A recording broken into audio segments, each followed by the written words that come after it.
Well, hi folks, and welcome again to Hallett Cove Baptist Church online for Sunday, March the 29th, 2020. And I hope you're all keeping well, and I hope you're all safe and looking after one another. Today we're going to have our service. I'm going to have the sermon first, I think, and then we'll have some notices and prayer time after that. We're also going to be celebrating communion together, and I have this little communion kit in a cup here. You might like to have communion together at the same time, and you might want to prepare for that. So this is the fifth Sunday of Lent, and I'm looking today, going to continue in John, and we've looked at John 8, we've looked at John 9, about the effects of sin on the world, the effects of sin on the things that we do, the effects of sin on us, and today it's about the effects of sin on Jesus. So I'm going to start by reading John chapter 11. I'm going to read most of the chapter. Now a man named Lazarus was sick. He was from Bethany, the village of Mary and her sister Martha. This Mary, whose brother Lazarus now lay sick, was the same one who poured perfume on the Lord and wiped his feet with her hair, which actually comes in John chapter 12, is the next chapter. So the sisters sent word to Jesus, "Lord, the one you love is sick." When he heard this, Jesus said, "This sickness will not end in death. No, it is for God's glory, that God's Son may be glorified through it." Now Jesus loved Martha and her sister and Lazarus. So when he heard that Lazarus was sick, he stayed there for 2 more days. Then he said to his disciples, "Let us go back to Judea." "But Rabbi," they said, "a short while ago the Jews there tried to stone you, and yet you are going back." Jesus answered, "Are there not 12 hours of daylight? Anyone who walks in the daytime will not stumble, for they see by this world's light. It is when a person walks at night that they stumble, for they have no light." After he had said this, he went on to tell them, "Our friend Lazarus has fallen asleep, but I'm going to wake him up." His disciples replied, "Lord, if he sleeps, he will get better." Jesus had been speaking of his death, but his disciples thought he meant natural sleep. So then he told them plainly, "Lazarus is dead, and for your sake I am glad I was not there, so that you may believe, but let us go to him." Then Thomas, also known as Didymus, said to the rest of the disciples, "Let us also go, that we may die with him." He wasn't always doubting Thomas, it seems. On his arrival, Jesus found that Lazarus had already been in the tomb for 4 days. Now Bethany was less than 2 miles from Jerusalem, and many Jews had come to Martha and Mary to comfort them in the loss of their brother. When Martha heard that Jesus was coming, she went out to meet him, but Mary stayed at home. "Lord," Martha said to Jesus, "if you had been here, my brother would not have died. But I know that even now God will give you whatever you ask." Jesus said to her, "Your brother will rise again." Martha answered, "I know he will rise again on the resurrection of the last day." Jesus said to her, "I am the resurrection and the life. The one who believes in me will live, even though they die. And whoever lives by believing in me will never die. Do you believe this?" "Yes, Lord," she replied. "I believe that you are the Messiah, the Son of God, who is to come into the world." After she had said this, she went back and called her sister Mary aside. "The teacher is here," she said, "and is asking for you." When Mary heard this, she got up quickly and went to him. Now Jesus had not yet entered the village, but was still at the place where Martha had met him. When the Jews who had been with Mary in the house, comforting her, noticed how quickly she got up and went out, they followed her, supposing she was going to the tomb to mourn there. When Mary reached the place where Jesus was and saw him, she fell at his feet and said, "Lord, if you had been here, my brother would not have died." When Jesus saw her weeping, and the Jews who had come along with her also weeping, he was deeply moved in spirit and troubled. "Where have you laid him?" he asked. "Come and see, Lord," they replied. Jesus wept. Then the Jews said, "See how much he loved him." But some of them said, "Could not he who opened the eyes of the blind man have kept this man from dying?" Jesus, once more moved deeply, came to the tomb. It was a cave with a stone laid across the entrance. "Take away the stone," he said. "But Lord," said Martha, the sister of the dead man, "by this time there is a bad odor, for he's been there 4 days." Then Jesus said, "Did I not tell you that if you believe, you will see the glory of God?" So they took away the stone. Then Jesus looked up and said, "Father, I thank you that you have heard me. I knew that you always hear me, but I said this for the benefit of the people standing here, that they may believe that you have sent me." When he had said this, Jesus called out in a loud voice, "Lazarus, come out." The dead man came out, his hands and feet wrapped in strips of linen, and a cloth around his face. Jesus said to them, "Take off the grave clothes and let him go." Let's pray. Dear God, we thank you for your word. We thank you for the power that's in your word.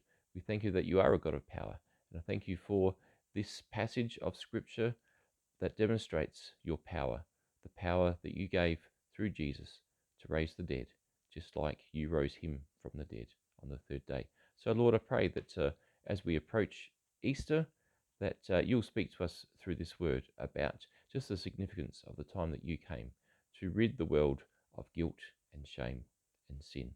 In your name, amen. I want to tell you a story about Dr. Sean George. Dr. Sean George was born in Kuwait, and he has Indian and Syrian ancestry. He also comes from a long Christian family heritage, and after training to be a doctor in India, he eventually moved to Australia, and by 2008, he was the head of general medicine at Kalgoorlie Hospital in Western Australia. And on 24th of October 2008, Dr. Sean George was driving from Esperance back to Kalgoorlie in a car with his intern. And as he was driving along, he started to feel some chest pains. And he didn't think too much about it because, I mean, he was only 39 and he thought it just might be indigestion. So he kept going. But after a little while of still driving along, the chest pains didn't go away. And when he was about 60 kilometers away from Kalgoorlie, he was going through a town and he thought, I'll just stop at the local clinic and just get them to hook up the ECG machine. And when they did that, he could tell that from the readings on the screen that he was having a massive heart attack. And with that, within 8 minutes, he was unconscious, clinically dead. And his intern and the local doctor and nurses were frantically trying to resuscitate him. They gave him CPR. They gave him 13 shocks with the defibrillator. And after over an hour of trying, they had no response. And they decided it was futile and they gave up. And just about that time, his wife, Dr. Sean George's wife, entered the clinic, and they said to her, "Oh, look, it's no good. Sorry, you'd better go and say goodbye to him." So she entered the room with just her and her husband's body, and she prayed one simple prayer. And the prayer is, "Lord, Sean is only 39 years old. I am only 38 years old. We have a 10-year-old boy. I need a miracle." Immediately, Sean began to breathe again, and his heart restarted all by itself. In fact, the doctor at the clinic there was concerned about this because he thought, oh, this is going to be terrible because we'll have to put him on a ventilator, and eventually his wife's going to have to give the order to turn the ventilator off because he's just going to have massive brain damage from being without oxygen to his system for so long. He had been clinically dead for an hour and 25 minutes. But they flew him to Perth. They found he had a blocked artery. They found out that his liver and his kidneys had failed as a result of not having oxygen. They did some surgery, but they thought it was futile. They thought he was going to die anyway. But 2 days later, he woke up. 2 weeks later, he left the hospital to go home.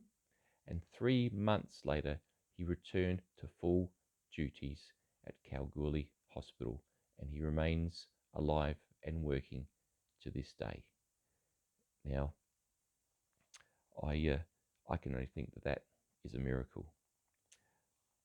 I can only think that God intervened and broke his own laws of physics to take a dead man and bring him back to life. And Dr. Sean George is not the only person to have been resuscitated and then to suddenly revive. And doctors have a term for this. They call this auto resuscitation. And they try to find reasons why the body will suddenly, for no apparent reason, come back to life and reanimate itself. So that's called auto resuscitation. But it's also called the Lazarus syndrome. And I'll give you one guess where that name comes from. I certainly believe that what happened to Dr. Sean George is a miracle, especially that the fact that he has no permanent brain damage. He remembers, he has all of his memories, and the only health effect he had from the incident was that he had massive chest pains from the thousands of compressions that the doctor and the nurse made on him, and burns from the 13 times they gave him the shock from the defibrillator. So that's the Lazarus effect. And the story of Lazarus, the story of Jesus' friend Lazarus, is one of the most famous biblical passages that is completely woven into our culture. I mean, how many times have you heard of someone who has done a Lazarus? They've come back from the brink of something terrible. You just have to look at, for example, John Howard, when he lost the leadership of the Liberal Party sometime in the 80s. They said to him, "What's the chances that you could become the leader of the Liberal Party again?" And he said, Lazarus with a triple bypass. And here's another one I came across the other day. Franco Harris of the Pittsburgh Steelers, which is American National Football League team. He helped to make his team to make a Lazarus-like comeback in the 1972 NFL playoff against the Oakland Raiders. They were playing for a chance to go into the Super Bowl. Harris received a ball from a deflection off of an opposition defender that landed right in his hands, and he ran and made a touchdown right on the bell to win the game. And they call that that deflection and that way that he received the ball, they call that the Immaculate Reception. The story of Lazarus gives us some hope in the times when we don't understand what's going on or why things happen. Thankfully, there is someone who sees the bigger picture. There's someone who knows what's going on, and there's someone who's in control of it, and that's the God and Father of our Lord Jesus Christ.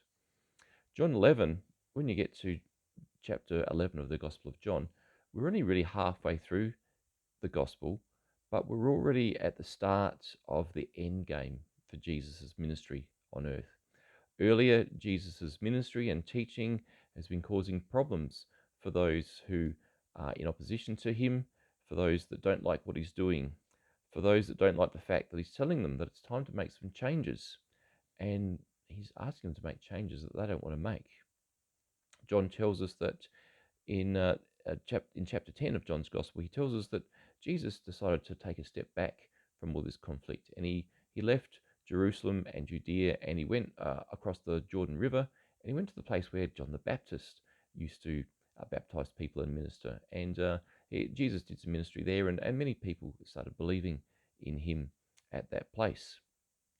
But then we get to John chapter 11, and he hears word from his friends Mary and Martha that their brother Lazarus, who Jesus is really good friends with, he gets a message that Lazarus is laid up and sick. and obviously pretty sick for them to send someone a whole day's journey from Bethany to across the Jordan. He's obviously pretty sick, and it's obviously pretty serious. So you think that Jesus would pack up straight away and get going and hit the road and go see him, but he doesn't. He waits a couple of days, and then he gets ready to go. And at this point, his disciples have a really confusing discussion with Jesus. First thing they do is they stop him from going. Well, they try to stop him from going. I'm paraphrasing here. They say it's dangerous out there. Those guys who are jealous of you and who are threatened by you, they are out to get you. So don't go. It's dangerous. And it's easy for us to relate to these guys in an age of selfishness and self preservation. They're thinking about what's best for themselves. Uh, they don't want to change their plans. And sometimes we don't want to change our plans. Sometimes we don't put ourselves out for the sake of somebody else. Does that sound familiar to you? Whether we're talking about people hoarding all the supplies, more supplies than what they need for lockdown, or whether there's people hosting beach parties and barbecues and mingling because they don't consider themselves at risk of this coronavirus that's going around because they're young or they're not in one of the risk categories. These are examples of people not doing the sort of things that the time calls for. Jesus' response to his disciples was, this is verse 9 of chapter 11, "Are there not 12 hours of daylight? Anyone who walks in the daytime will not stumble, for they see by this world's light. It is when a person walks at night that they stumble, for they have no light." Which I think he means he's saying if it's the right thing to do and it's the right time to do it, then don't let fear or self-interest hinder you, because they'll hold you back. And then he says something really practical in verse 11. "Our friend Lazarus has fallen asleep, but I'm going there to wake him up." But his disciples still haven't gotten the program. They're still not getting it. And they say, well, if he's asleep, that's good. He'll get better if he rests. No, he's not sleeping. He's actually dead. And sometimes I wonder if this is where Monty Python got the idea for their skit with the parrot. I don't know if you know this about the pet store owner who's trying to sell a parrot, and the customer saying, "No, this parrot is dead," and the pet store owner going saying, "No, no, no, he's not dead." And finally, the customer says, "This parrot's metabolic processes have ceased to function."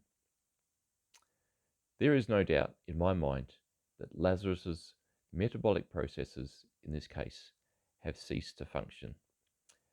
And so Jesus explains to his disciples why he's waited so long and why he's now going to this dangerous place.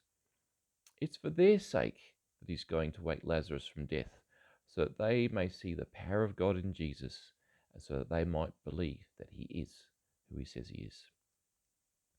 So Jesus and his disciples travel from the Jordan area to Bethany, about a day's journey, and when he arrives, he finds out that Lazarus has already been dead and buried for 4 days. Now, if you do the maths, it's taken a day for the message to get to Jesus. Jesus waited a couple of days, and then it's taken Jesus another day to get back to Bethany. So Lazarus is dead, probably before Jesus even knows that he's sick. It's interesting because we're speaking of Lazarus syndrome. The Jews of that time had a belief. Now, it's not a biblical belief; it's more of a folk religion belief. So I don't believe it's true. But they had a belief that for up to 3 days after someone died, a dead body could rise again. And hang on, that sounds a bit familiar. Who do you know that was dead for 3 days and rose again? But Lazarus has been dead for 4 days, so he is well and truly dead. He is beyond any chance of auto resuscitating. And we know about Lazarus' sisters. We know about Mary and Martha. We know about them from the other Gospels. There's a story in Luke's Gospel about a time when Jesus had visited Mary and Martha at Bethany. And Mary and Martha had a big argument because Martha was very, focused on the practical things of life. She was worried about getting ready for the meal that they were going to have, making sure the housework was done. And yet Mary was sitting at Jesus' feet, listening to his teaching. And, Martha has had a bit of a bad rap sometimes because people have criticized her for focusing more on doing these things that may be considered non-essential, whereas Mary was doing what was right. Jesus himself said, she was doing the right thing, and but in this case, Martha, being the practical one, she goes out to meet Jesus. That's what she does as a practical person. And Mary is compassionate. She's a people person. She stays home to look after the mourners who've come down to be with her. And when Martha meets Jesus, and when he arrives in Bethany, she says to him, Lord, if you had been here, my brother would not have died. Here we see from Martha the reverence and the love and the respect and the trust that she has for Jesus and in Jesus. She calls him Lord, which means it's a sign of respect, Lord and Master. She recognizes that there's authority in Jesus. She says, if you had been here, my brother would not have died, but I know that even now, God will give you whatever you want. There's trust. She trusts him. She trusts that God listens to Jesus and responds to Jesus. And Jesus responds to Martha, your brother will rise again. And Martha responds, I know he will rise on the last day at the end of time. And here's humility. She wants Lazarus back now. She doesn't want to wait until the end of time. But she's not presuming that Jesus will act just because it's her wish. She wants it to be God's wish, God's plan. So Martha goes off to fetch Mary because Jesus wants them both to see what he's about to do. He's going to reunite their family. Jesus loves all three of these people, Martha, Mary, and Lazarus, and he wants them to all be together. Have you ever known a family that is so connected by love that to know one of them, to be friends with one of them, is to know and be loved and be friends with all of them? Some families are just connected and just tied together with such a deep bond of love. And I think that's what's happening here with this family. And Jesus wants to enjoy all of them together. They're united by love. And yet these two sisters are so different from each other. As we've said, Martha is the practical one. She lives in her head. And so Jesus relates to her at a practical level. Just the facts is what she wants. So Jesus gives her the facts. Lazarus is dead and he's going to be raised up. Just the facts. Mary is more the personal and emotional one. She falls to the ground, her heart breaking, weeping. She says exactly the same words to Jesus that Martha has already said. But she says them in a different way. From the heart, Master, if only you'd been here, my brother would not have died. And Jesus ministers to Mary in a way that connects with her, just like he ministered to Martha in a way that connected to her. He responds to Mary in an emotional way. He sees her weeping, and he's moved when he sees the mourners looking around weeping there. And we can assume that these are not paid mourners as you would come across in those times. Jesus can spot a paid mourner from a furlong away. This is genuine grief for a genuine person, and Jesus reacts with genuine grief. We really know nothing about who Lazarus was or what Lazarus did. All we know is that Jesus loved him enough to be deeply moved and troubled by his death.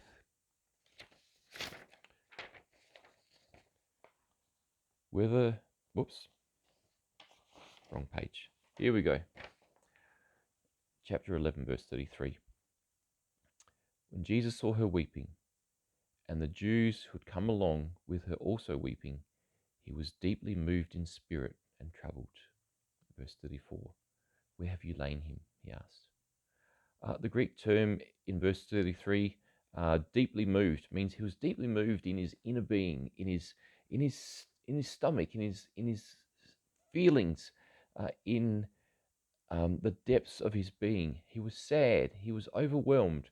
He was angry. He was groaning. He was distressed. He was sick in the guts, as we Aussies like to say. Jesus was sad because he missed his friend. He was tortured in every part of his being, not just about the reason, not just because his friend was dead, but because why his friend was dead. It wasn't just because of a fever that Lazarus had died. It was because death exists in the first place. Because sin has entered the world like an aggressive virus. And so death has entered this world because of sin.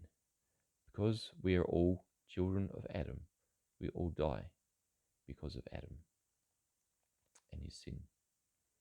In the world right now, we are seeing literally thousands of people dying each day because of one virus. And every day, people die because there's a spiritual death that every one of us will experience at some stage. And every day that we die in our bodies, every day that someone dies spiritually because they don't know Jesus, it affects him with the same pain that he experienced at the death of Jesus, because Jesus wept. Not in wails or moans, but in silent tears of sadness and grief, deep, quiet tears. Sometimes you'll see someone crying, maybe a child, and they're so upset. Their mouth is quivering, but there's no sound coming out. They're just so upset they can't even make a sound. This is the kind of deep, quiet weeping that Jesus is doing, just being confronted with the idea of the death of Lazarus and the idea of death and the idea of sin that has caused it. But Jesus, through the power of God, has the ability to do something about this. He's about to show his disciples, he's about to show Mary and Martha, he's about to show the Jews that are present, and he's about to show Lazarus that he can do what no one else can. Jesus has already shown that he can open the eyes of the blind, and he's going to show that he can raise the dead by the power of God. So they take Jesus to the tomb. The thought of Lazarus' death, just the thought of Lazarus' death has made him weep. And now the place where his decaying body is lying moves Jesus again. And he says in verse 39, take away the stone. Now hang on a minute. How would you react? Your brother has died, you had a funeral, he's in his grave, he's been there for 4 days. Your friend comes, your special friend, who you believe is the one who's been sent, comes and says, open up the grave. This is a very unusual request. You would have to really trust that the person who asked this knew what they were doing, wouldn't you? And Martha, the practical one, hesitates here. Paraphrasing here, she says, look, he'll smell a bit. He's been in there for 4 days. How about we don't open him? He's dead. He's in there. We're a bit sad about that. How about we just leave him there? Okay? And Jesus is like, whoa, hang on a minute. You said you believed in me. If you believe that I am who I say I am, then open up the tomb so we can wake Lazarus up again. And to all of our surprise, they open the tomb. Jesus looks up and prays to the Father. And I love this prayer. I thank you that you hear me, so that others will believe that you sent me. Remember, Martha's already said, I know that God will give you anything you ask for. And this is to confirm that. And Jesus commands that death will lose its grip on Lazarus. Just for a while, Lazarus will eventually die and go to his grave and await the resurrection. But just for a moment, death loosens its grip on Lazarus. And Jesus commands Lazarus, come out. And we know what happens next. Lazarus comes out of the tomb. They take off the grave clothes and they let him go. Many of the Jews who had gone there to comfort Mary and Martha believed because of this that Jesus really is the Messiah, the one who has come to save the world for all of us who believe in him. This was an extraordinary day that they'd witnessed, a moment of triumph when Jesus shows his power and his authority over death. Pretty soon after this, Jesus will go on to finally defeat death and sin once and for all. When Jesus was on the cross, he who was without sin took on the sins of us, the sinful, so that we who are his will be raised up by him on the last day to eternal life. Not a reanimation of this earthly life like Lazarus was, but we'll be raised up to the eternal kind of life, which is much better and much different. And in John's Gospel, this event with Jesus raising Lazarus is the real tipping point for Jesus' ministry here on earth. Many who believe in him and the following of Jesus increases, many more follow him. But those who oppose him, they double down their efforts to get rid of him. Caiaphas, who is the high priest, predicts that the one who will die for the sake of the many, and he probably didn't realize the truth of his words. He meant it in the sense that Jesus will die so that they can maintain their little kingdom there on earth. But Jesus died, the one died for the many, so that God's kingdom may be established. What stands out for me in all of this is that Jesus ministers to these three people, these three siblings, Martha, Mary, and Lazarus, how he ministers to them, and he responds to them each in different ways according to what their greatest needs are. To Martha, he satisfies her mind, her need for evidence, for facts, for truth. For Mary, he shares in and satisfies her deep spiritual anguish in her heart and her spirit.